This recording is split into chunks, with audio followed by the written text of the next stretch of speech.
Welcome to live Q&A with Robin and Brandi Cunningham with Expert Dog Training. Right.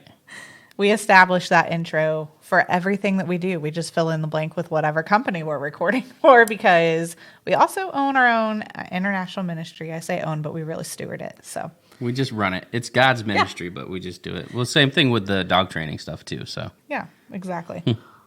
So today we are going to do some Q&A with Brandi about dog training on those. Really, they're the most commonly asked questions, and I'll try not to have any opinions on these. Well, they're just questions that people submitted. So if you have a question, we're going to try to keep this up now that we have some help with the kids. So we're going to try to keep this up as often as possible, at least once a week. Again, take that with a grain of salt because it's only going to happen as long as I have help with the kids at this point. But please submit your questions. I love to do this because I want dogs to be happy and healthy and make memories with you and be a great part of your home, and you have to have peace in your home, and you don't have to pay thousands of dollars for that for training. So I just want to give you answers that will make you successful at home with your dog. So I do want to just disclaimer this really quickly.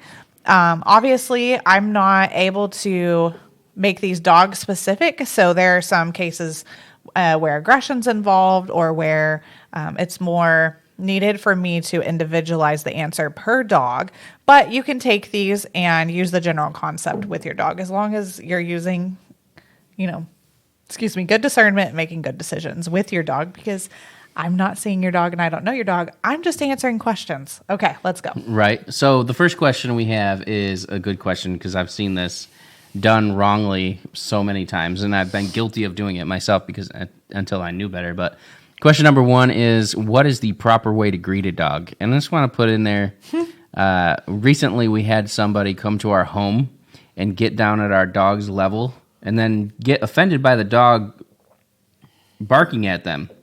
Mm-hmm. So is that the wrong way to greet a dog? Why would the dog do that? Are they aggressive? Yeah, I mean, sometimes they can be aggressive. Again, that would be a case-by-case basis. This particular dog is not aggressive, but he does tend to guard his home. But he's not aggressive. He doesn't act on it. So he just likes to tell you, this is my home and I don't want you here. And he actually only does that when people approach that way. He doesn't do it all the time. And so, again, case-by-case basis. But no, that wasn't the right way to greet a dog. And it's out of the goodness of people's heart. And the majority of the community just lacks understanding of how to talk to a dog and speak their language. And that's what I'm a professional at. I feel like I'm fluent in dog. And you're the dog whisperer. Well, I can't say that. That's for other people to say. I said it. So there's that. Also my husband. But I do feel like I'm really good at it. It's the one thing in life that I feel like I'm really good at, and also ministry. So to greet a dog, it's not appropriate to go up to touch, talk to, or get in a dog's face at all.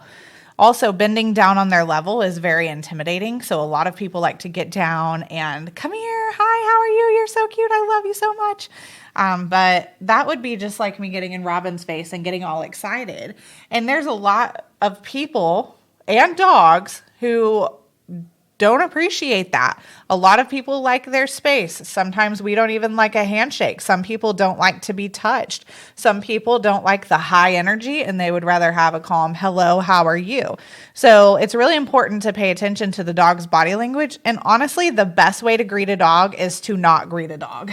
It's really the best thing to do because when you greet them, you reinforce that high energy behavior, jumping, licking, talking to you when maybe they were in a command and they're not supposed to be talking to you or addressing you.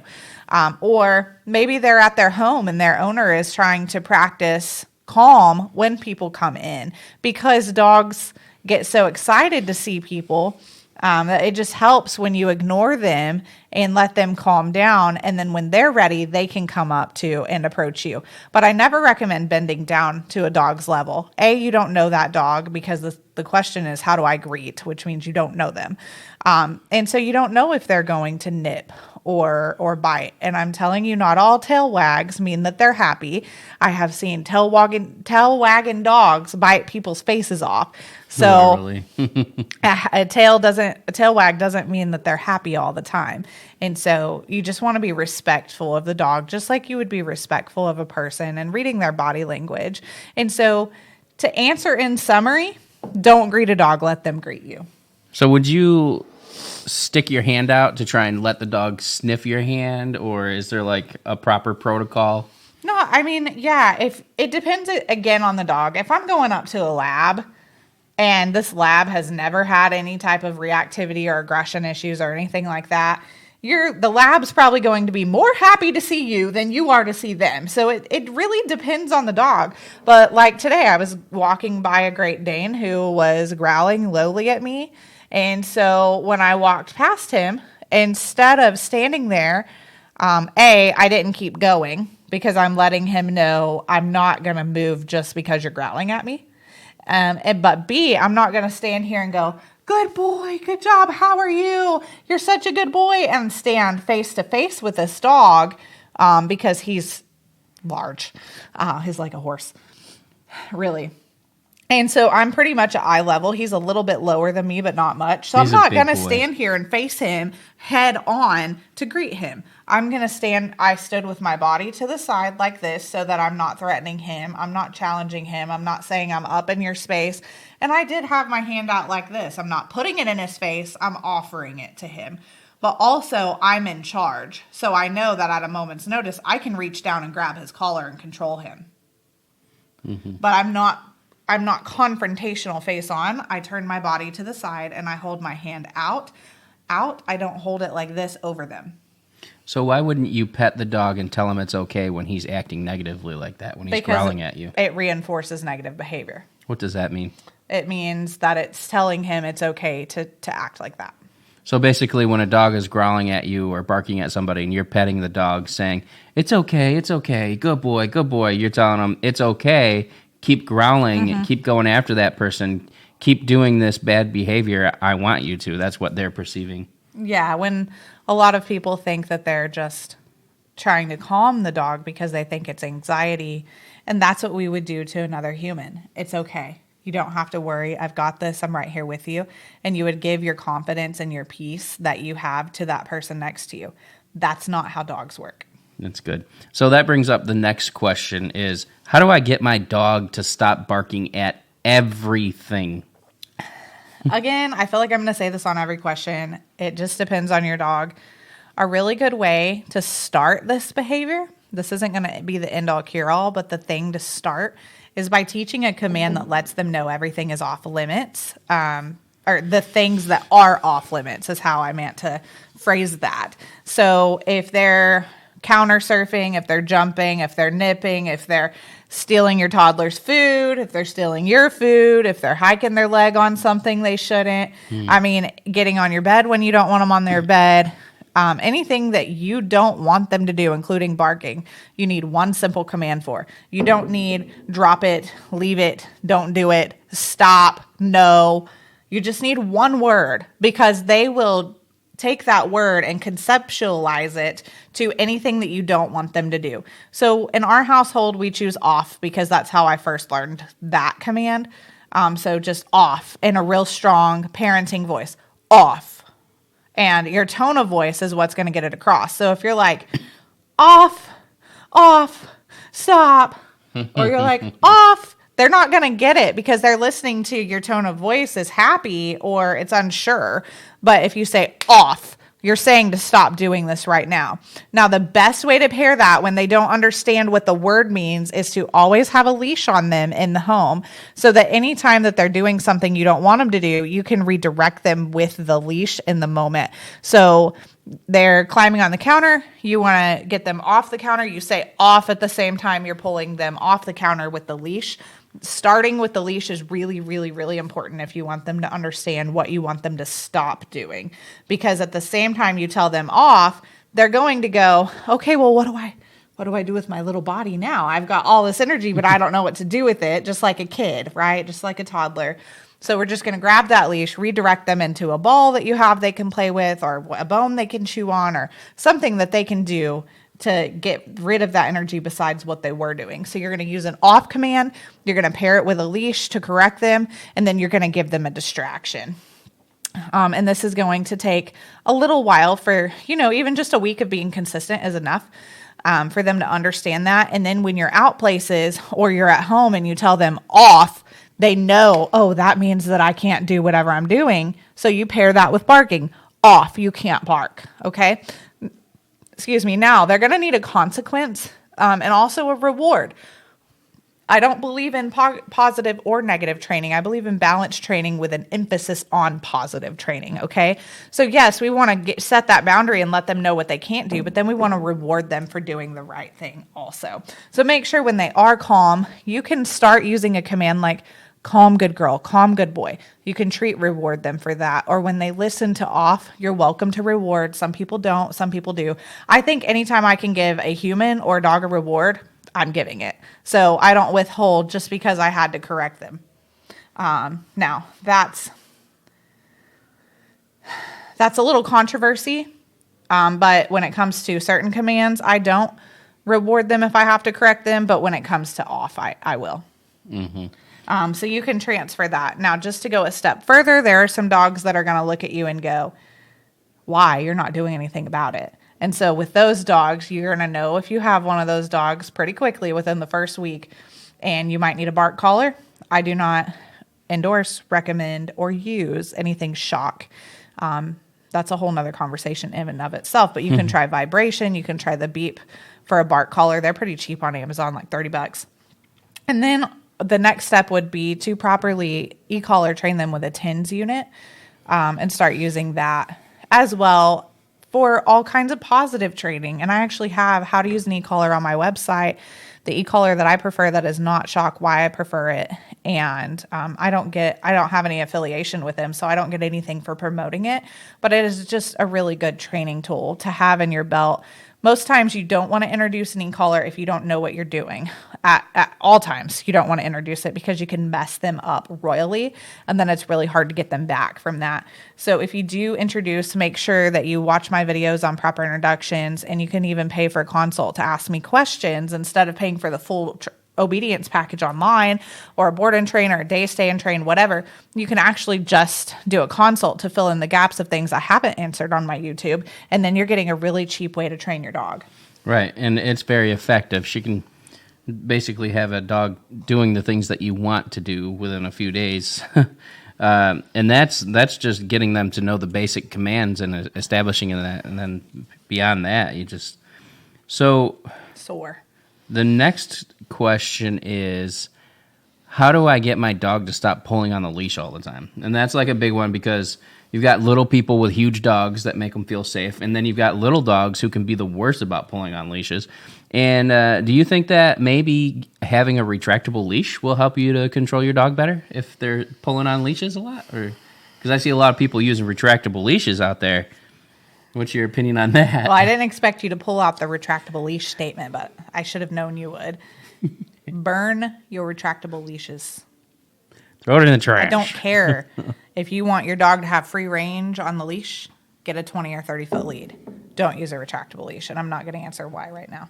Don't do it! Okay, that's for another video, and I actually have a video on... Any dog trainer will tell you that, by the way. So. And you can just look up why not to use a retractable leash. There's all kinds of bad reasons, okay? Mm-hmm.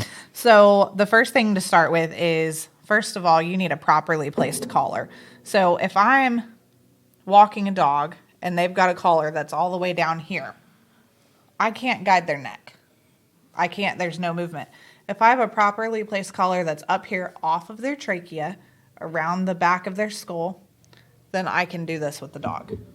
So I can either do this and not move them, or I can do this and guide them. There are medical-induced reasons to use a harness, like if a dog has tracheal issues, esophageal issues, things like beagles. That. Like almost all beagles. But and some other dogs too with really long necks, Dobes, Weimaraners, just different dogs like that. But in general, you don't want to use a harness. I like to have a harness on my bigger dogs before they're trained, just so that if I need to grab them and have some bigger control, I can use that. But I don't attach a leash to it. I attach a leash right here. Most dogs were originally bred for sledding. And so in sledding, they tell them to mush, which means to pull. So anytime that a dog felt a tug on a harness or on their chest, they're going to pull. It's the same concept. If your collar is down here, they're still going to feel that pressure here and they're going to say pull. The other thing is we as humans don't respect the leash. We have no concept of respect for the leash in most occasions just because of lack of education. So if I'm holding a leash, I'm using it as a communication tool for my dog. This is not just a stick it on and you go. So really it ties into the next question, which is how to properly teach my dog to heel. I'm not going to be able to answer that in this. I actually have a video on heel, and I have a dog trainer certification course that goes in depth into every command. But with heel, you're going to use your voice, you're going to use your body language, and you're going to use your leash to teach the dog the position that you want them in. And so you can let your dog know when they've gone too far on the leash with your voice by saying no. And what you do is redirect them back into where they're supposed to be in that heel. And every time they are at the perfect spot where you want them to be, the perfect spot is determined by you. You're the one that's going to walk your dog. So where you want them to be, heel good boy, heel good girl, heel good boy, heel good girl. And then when they're out of that, you use a different tone. If they're ahead of you, you're going to use a slower tone to slow them down. So you're not going to move your arm. You're going to have your arm in the same spot holding the leash. That means when they go forward, there's going to be tension immediately on that leash when they get out of the heel position. And so what you do is you slow down. You don't stop ever, but you slow down and you say heel, heel in a real calm, lower tone to depict to them that you want them to slow down. If they're behind you and lagging behind, it's also going to give an automatic correction by making the leash tight if you're not moving your arm from the position that you started in. If they're lagging behind, you're going to go heel, heel, heel, heel, heel, and you're speeding up. You're going to walk faster. You're going to speed up your tone, or how fast you say something, and you're going to raise your tone so that they understand this is a situation where I need to move. I need to do something different, and I need to catch up. As soon as they're in that position, heel good boy, heel good girl, heel good boy, heel good girl, as many times as you can get it out of your mouth so that they start associating the position with the reward.